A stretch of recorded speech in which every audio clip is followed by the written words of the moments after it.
Arsenal manager Arsene Wenger. Photo, Reuters. One of the saddest moments of my career came towards the end of the 2003-04 season at Liverpool. I recall playing at Anfield amid an air of apathy, as Gerard Houlier's reign came to an end. Over the course of 2 years, Houllier lost the trust of the supporters.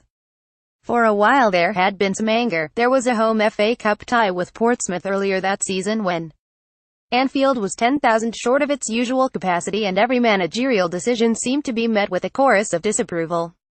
When we lost the replay at Fratton Park, deep down, everyone at the club, players, directors, supporters, knew what was needed, despite their admiration and respect for the manager and all he had achieved.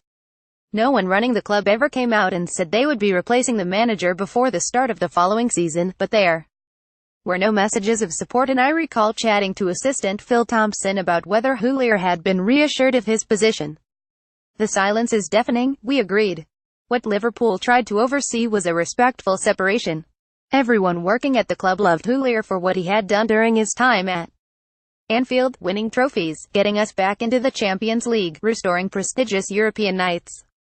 His legacy would help his successor Rafa Benitez. They also knew such was his pride and self-belief. He would fight on if he could. He would have to be told it was over.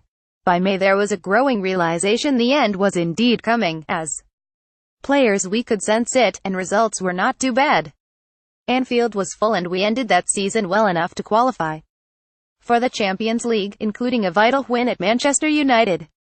I am reminded of this because of what I witnessed at Arsenal on Thursday evening, the supporters both inside and absent from the Emirates going through the same emotions I saw in our supporters, where resentment turns to despondency and, worst of all, lethargy.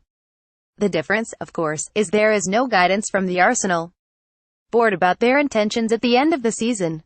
Until there is, the scenes on Thursday will be repeated. There may be the occasional encouraging wins or performances, but we have long passed the stage where any setback is tolerated.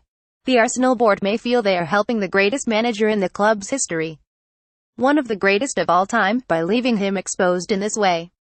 In fact, they are doing him a disservice. Irish Independent.